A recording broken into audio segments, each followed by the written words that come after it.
FMG doctors protest पे है।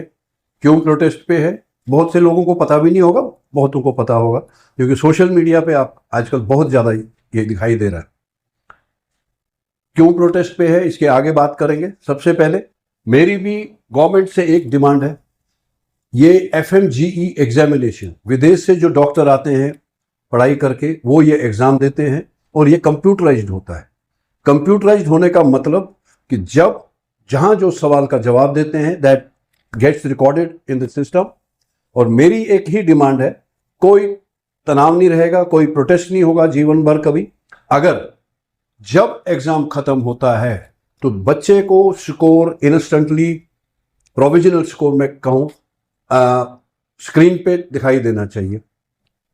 Final score कुछ समय बाद आ जाए कोई दिक्कत नहीं है, बट इंस्टेंटली प्रोविजनल स्कोर आना चाहिए। बच्चे को उसी टाइम पता चल जाएगा मेरा स्कोर कितना है, क्योंकि इसमें आंसर कीज या क्वेश्चन बैंक ABCD कुछ नहीं दे रही है नेशनल बोर्ड ऑफ एग्जामिनेशन। इसलिए बच्चों को परेशानी होती है कि मैंने गलती कहाँ की, उसको कुछ पता ही नहीं। ठीक है, अब ये प्रोटेस्ट पे बैठे हैं काफ़ी दिनों से। आज की डेट में कई लोग भूख हड़ताल पे भी बैठे हैं। हमारे डॉक्टर जसवंत सिंह बैठे हैं साउथ दिल्ली में प्रोटेस्ट पे, गौतम नगर में। कई दिन से बारिश का मौसम है, बताइए क्यों। मैं पूरा समर्थन करता हूं इस प्रोटेस्ट में उनका। I have been writing to the government as well कि ये एग्जेम्पशन इनको मिलना चाहिए, ये चीज बच्चों को मिलनी चाहिए। मगर सवाल ये है, मैं गौतम नगर गया, मन बहुत व्याकुल हुआ उन डॉक्टरों की शक्ल देखते ही। माहौल बहुत उदास था, सारे बच्चे दुखी दिख रहे थे। बहुत कई मल्टीपल अटेम्प्ट्स के बाद भी बच्चे क्वालिफाई नहीं कर पा रहे। 150 के आसपास, 149 और 40 के बीच में बहुत सारे बच्चे क्लेम कर रहे हैं कि कई बार बार उनका वही मार्क्स आ रहा है। ऐसा क्यों हो रहा है, कुछ समझ नहीं आ रहा है। मैंने बहुत सारे बच्चों से बात की, कुछ ने बोला हाँ सर मेरे 10 मार्क्स, मतलब जो क्वालिफाई किए भी हैं वो भी कह रहे हैं कि मेरे 10-15 मार्क्स कम दिखाई दे रहे हैं, जबकि ज़्यादा होना चाहिए था। मतलब 15-20% का मानता हूँ FNBE कैलकुलेशन में एरर दे रही है पास करने में, बहुत गलत है। अगर इंस्टेंट मार्किंग में इवन 1 मार्क्स भी डिस्प्ले पे आ जाएगा तो बच्चा कल को उफ नहीं कर पाएगा। बट ट्रांसपेरेंसी चाहिए, बहुत जरूरी चीज। अब मेरे इस वीडियो का बनाने का मकसद जो है आज वो अलग है, क्योंकि बच्चों को उदास देखा मैंने, जो हालात देखे उनके। Because I don't want psychiatric patients या मेंटल पेशेंट्स, इतना टॉर्चर हुआ, इतना मेंटल अशांत वहाँ वातावरण, उन बच्चों की जो हालात है बहुत गलत है।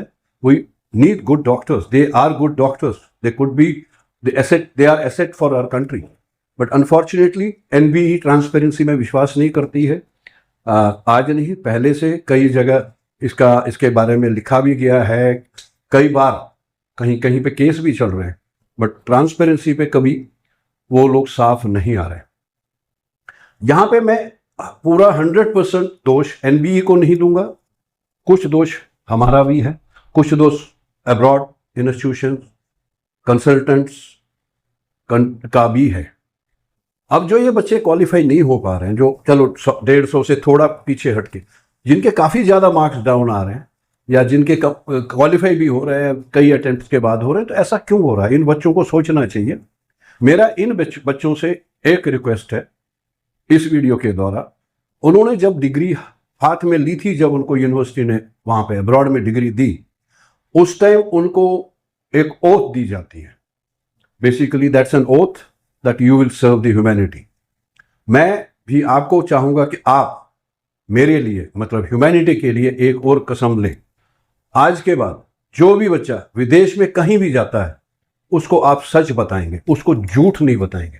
आपको भले ही कमीशन मिले या कमाई हो, मगर आप झूठ नहीं बोलेंगे। आप कमाइए, आप एडमिशन का काम भी कीजिए, सबको रोजी रोटी चाहिए, मैं उसके लिए मना नहीं कर रहा हूं, लेकिन झूठ बोल के मत कमाइए। आप, चूंकि मैं झूठ बोल सकता हूं क्योंकि मैं उस कॉलेज में नहीं पढ़ा हूं, लेकिन वो बच्चा जो उस कॉलेज में पढ़ा है उसको सब पता है, उस कॉलेज की कमी क्या है, उस कॉलेज की खूबी क्या है, A to Z पता है। उसको आगे जाने वाले बच्चों को पूरी तरह से एक्यूरेट इंफॉर्मेशन देनी चाहिए कि भैया तुम फलां कंट्री में फलां कॉलेज में जा रहे हो, वहां मैंने पढ़ाई की है, वहां ये प्लस पॉइंट है, ये माइनस पॉइंट है। अपने हेल्थ इंफ्रास्ट्रक्चर को बचाइए, क्योंकि we are doing this service to humanity. तो ये चीज देखिए, बच्चों को करिकुलम हो, मेन चीज है प्रैक्टिकल ट्रेनिंग। उस कंट्री में, उस कॉलेज में कैसी है, उसके बारे में बच्चे को बताइए, क्योंकि जब बच्चा यहां से फ्रेश जाता है, भले ही उसके पेरेंट्स डॉक्टर भी हों, क्या कहते हैं, नाई अपने बाल नहीं काट सकता, तो वो डॉक्टर भी उस टाइम किसी और से पूछ के अपने बच्चे को किस कंट्री में भेजेगा, वहां पे उसको, वहां पे आपकी गाइडेंस की जरूरत है। यू हैव दिस रिस्पॉन्सिबिलिटी कि आगे जाने वाले, आप तो गए, आपको क्या कह के भेजा गया, you never knew that time. अब जब आप आए हो, you know everything, please explain it to the future generation, क्योंकि वो जब डॉक्टरी करके आएंगे, वो किसी पड़ोसी का इलाज नहीं करेंगे, वो हमारा भी इलाज करेंगे, हमारे बाल बच्चों का भी इलाज करेंगे। सो कम्युनिटी को बचाइए, सोसाइटी को बचाइए, हेल्थ इंफ्रास्ट्रक्चर को बचाइए। God bless you every doctor, you are an asset to us, and I wish कि ये एनबीई हमारी इस डिमांड को मांगेंगे, एकमात्र डिमांड। बच्चा जब कंप्यूटर पे एग्जाम दे रहा है, लास्ट बटन दबाते ही स्क्रीन पे डिस्प्ले आना चाहिए कि बच्चे को कितना स्कोर मिला, और वो स्कोर उसके ईमेल पे भी उसी टाइम जाना चाहिए। That should be a positive sign if NB is really transparent. Thank you, God bless you.